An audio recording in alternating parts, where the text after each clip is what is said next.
Take heed. October 25, 2020 by Anna von Reitz. Let's make this very, very clear for everyone in the Patriot Movement.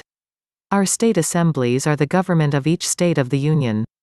And as governments, they are not social clubs. The use of the word membership in reference to a state assembly does not imply club membership. We are part of a state assembly the moment we are born. Our nationality is set by the land and soil on which we are born. Period. We start our lives in original jurisdiction as state nationals of a state of the Union. We are born as Virginians, Wisconsinites, New Yorkers, Texans, etc., and there is nothing we can do about it. It is a lifelong, immutable, permanent identity marker, and we are owed this political status as state nationals throughout our lives as long as we claim it. It can't be taken from us by any amount of legal chicanery so long as we know who we are and declare it and record it. To change our basic political identity once claimed and declared, requires a lengthy list of actions undertaken on our part to become anything else, including any form of U.S. citizen or citizen of the United States. However, as I explained to a reader this morning, our political status is something that we have to actively claim, declare, and record before it properly attaches to us.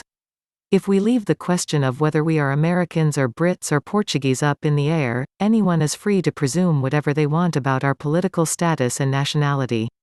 It's a fine thing to be eligible to claim our birthright as Americans, but if we don't actually do it and don't publish our claim, our failure to do the laundry list to change our political status proves nothing. Non-action only becomes evidence in our favor by averment. That is, we have to take the positive action of declaring and recording our political status as Americans before our inaction in failing to claim U.S. citizenship becomes indicative of anything.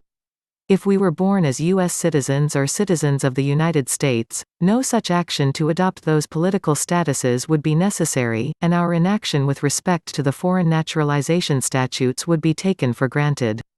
As I taught my son early on, hot metal looks like cold metal, and a baby Brit washed up on American soil looks identical to an American baby.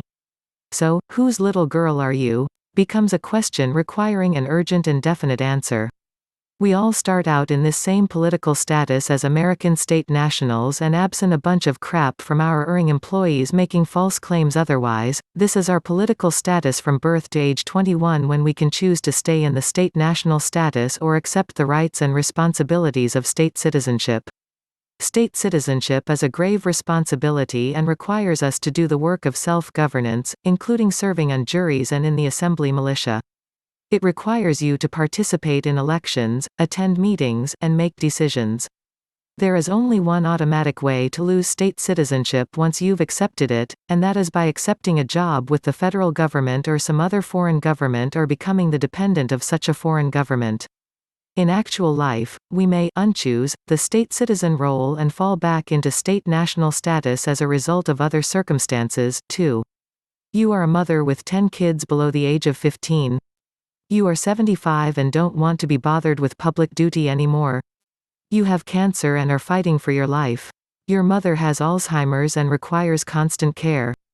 We may go back and forth from state national to state citizen to state national repeatedly in the course of our lives, but the only thing that will reliably and definitely remove us from the state citizen status once we have accepted it, is employment or dependency on a foreign government. And in no case whatsoever does any state coordinator or any assembly officer have any authority at all to deny the nationality of anyone nor any power to strip any American above the age of 21 of state citizenship, absent the one disqualifier of working for a foreign government or being a dependent of a foreign government. So maybe I need to make it clear what dependency on a foreign government entails. It means that you are receiving sufficient unearned support payments known as welfare benefits from the federal government or other layer of foreign government to live on.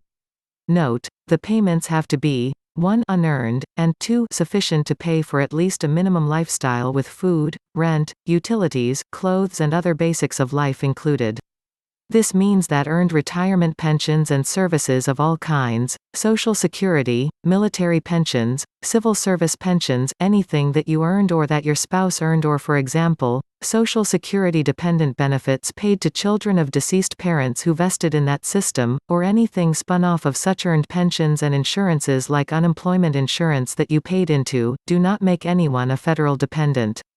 To be a federal dependent and disqualified from state citizenship as a result, requires that what you are receiving from the government is free, gratis, unearned, simple, flat-out welfare.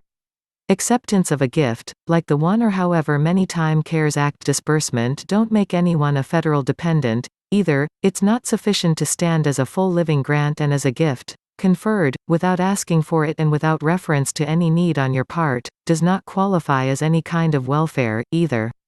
I have heard that some state coordinators are getting too big for their britches, and have been requiring background checks as a requirement for people to join their state assembly. So let's put that to permanent rest, too. Background checks may be a reasonable condition of employment in sensitive jobs, such as assembly sheriffs, or state assembly treasurers, but conditions of employment have absolutely nothing to do with political status or being part of the state assembly. There is no requirement for background checks to join a state assembly, and I am appalled that anyone thought, taught, or said that there was. Links to Anna's articles and resources can be found in the video description box. Thank you for subscribing, liking and sharing.